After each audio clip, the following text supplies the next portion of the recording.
Selamat malam pemirsa Indonesia Business Forum kembali hadir. Saya Brigita Manohara yang menemani Anda.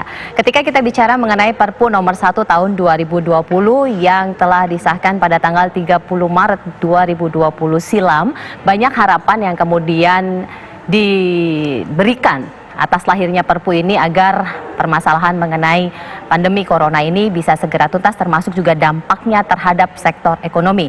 Tapi belakangan Perpu nomor 1 tahun 2020 ini menjadi perbincangan ketika kemudian dimungkinkan imunitas yang diberikan kepada KSSK ini bisa menimbulkan moral hazard. Nah, apakah memang seperti itu? Dan apakah 405 triliun yang disediakan untuk bisa membantu memulihkan perekonomian yang terpuruk akibat dampak dari corona ini bisa benar-benar termaksimalkan? Untuk itulah Indonesia Business Forum pada malam hari ini mengangkat judul 405 triliun rupiah, apakah memang benar obat penangkal krisis? Dan untuk membahas judul pada malam hari ini, saya sudah bersama dengan 5 orang narasumber. Saya perkenalkan satu persatu.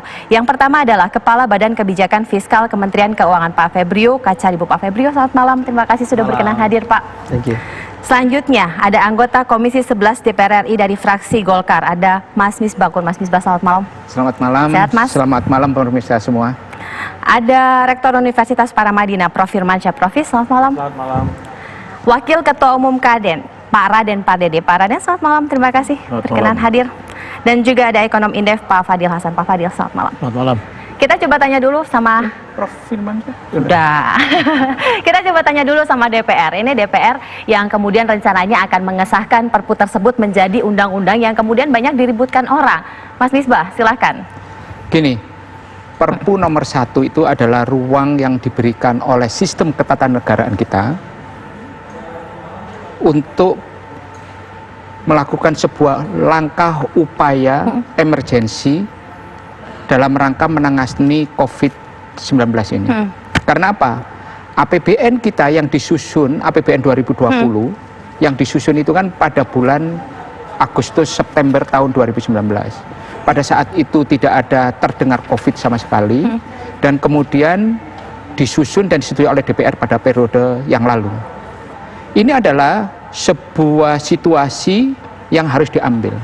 Pemerintah harus mendesain, merekofocusing dan merealokasi kembali APBN 2019. Karena apa? APBN yang lama tidak ada pos-pos yang terkait dengan penanganan pandemi. Bagaimana menyusun jaring pengaman sosial untuk itu.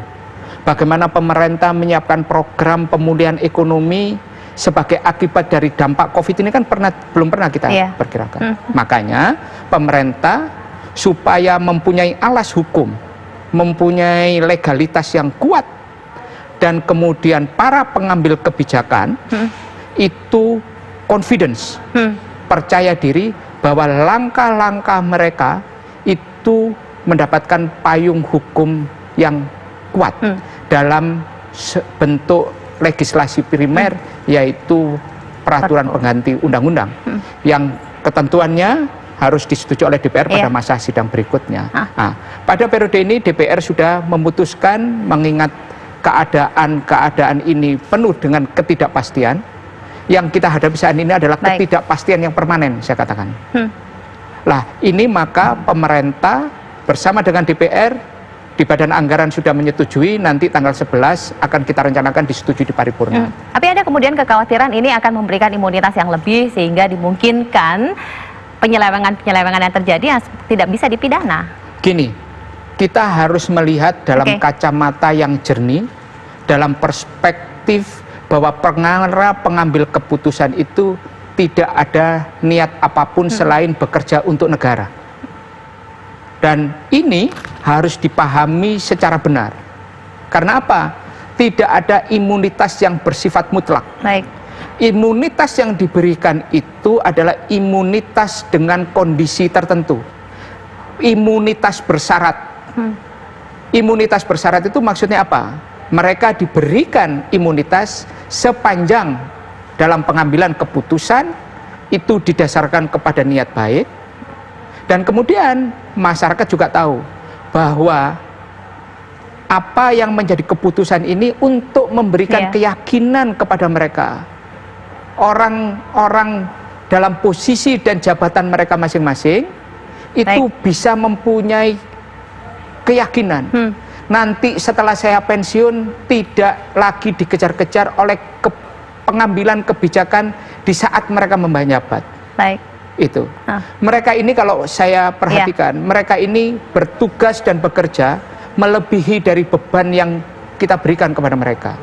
Saya tahu bagaimana para pengambil kebijakan di KSSK, ini ada Pak Febrio, mereka itu hampir tiap hari di bulan puasa seperti ini, kita di DPR juga rapat hampir tiap hari. Ini supaya Najwa juga tahu, seakan-akan DPR ini nggak mikirin rakyat. Nah itu saya ingin menyampaikan bahwa mereka itu bekerja melebihi dari tugas yang telah diberikan. Dan ini perlu kita berikan sebuah proteksi imunitas seperti itu. Ada niatan baik dan diharapkan memang niat itu untuk masyarakat dan lebih luas lagi untuk negara. Apakah memang pengusaha melihat ini sudah cukup untuk bisa memberikan confidence terhadap investor? Dan bagaimana kemudian tanggapan dari ekonom, termasuk juga Rektor Paramadina? Sesaat lagi, jangan kemana-mana, tetaplah bersama kami.